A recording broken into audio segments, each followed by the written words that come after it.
Greetings. I am Pastor Pat Reed, a retired Lutheran pastor and since November a member of All Saints. Currently, I serve part-time as a transition coach for the Grand Canyon Synod Office of the Bishop, working with congregations who find themselves in the wilderness of seeking a new pastor or deacon. It's good to be here with you today. I've been asked to share about my faith journey in the wilderness and how it has shaped my relationship with God and my understanding of God's truths. My wilderness journey started in the late 1990s with a divorce. Not only did I lose my husband, valued friends, a church community, I also lost my sense of well-being.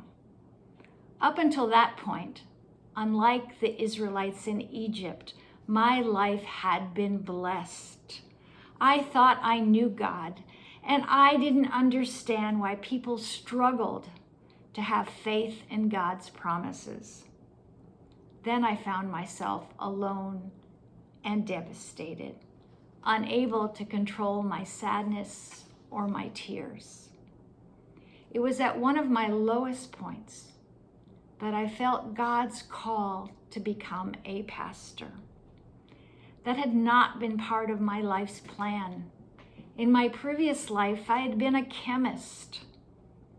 But there it was, the whisper of a promise of a new life, a good life.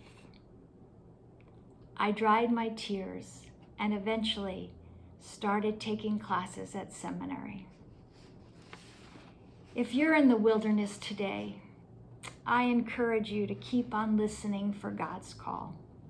Don't worry, it won't necessarily lead you to becoming a pastor, but it will lead you to new and better life. If you believe you're hearing God's call in the midst of your struggles and uncertainty, hold on to that whisper of a promise. It might not feel like it right now, but God is with you. God is faithful. I'd like to tell you that once I listened and started seminary, it was a cakewalk, but it wasn't.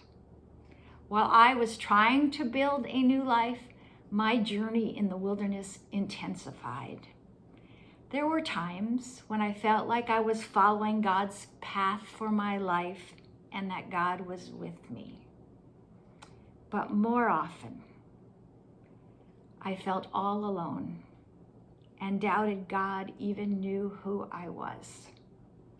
I thought about quitting, but I didn't know what else to do.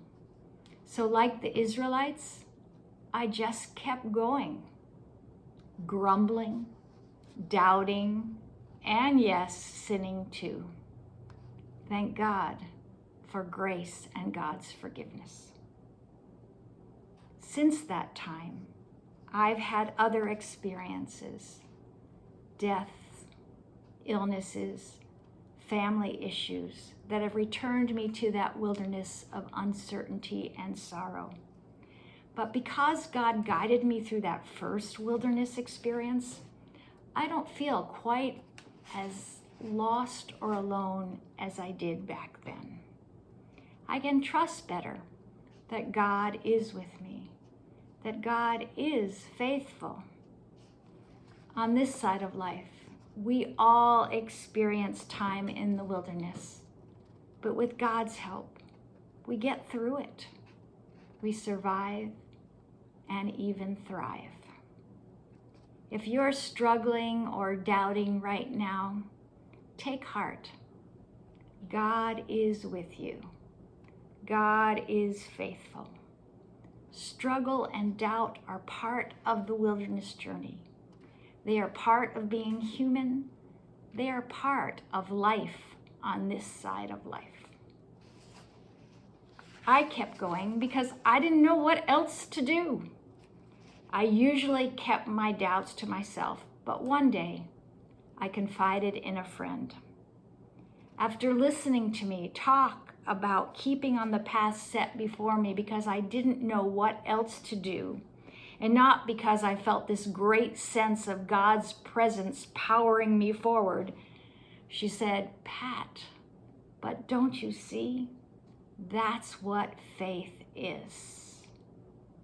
It's following God, trusting God's path, even when you can't feel it or see it." I hadn't thought about it that way, but I see it now. Faith is trusting in God, no matter how you feel or how things look. God is with you. God is faithful.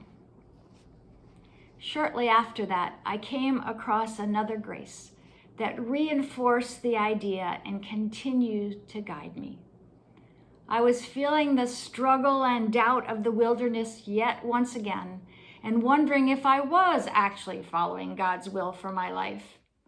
I picked up a devotional book and read the phrase that would help me through the next few days, months, and even years of my journey. The devotion simply said, "Having walked this far by faith, let us take one step further." Having walked this far by faith, let us take one step further. It changed how I understood faith. Faith was no longer a noun, something we had. Faith was a verb, something we did. It's seeking the next best step and asking God to guide you by taking away obstacles if you're on the right path, or making it clear you need to go in another direction. It worked for me. Over 20 years later, I can see that God gifted me with a wonderful new life that was nurtured in that wilderness experience. Through the ups and downs of this new life, through the transitions and sorrows that still come, that first wilderness experience guides me. God is faithful. God is with me whether I feel it or not. Faith keeps me going. This Lent, may you have the courage to keep on stepping on faith until that day when God's promise is more like a shout than a whisper. Amen.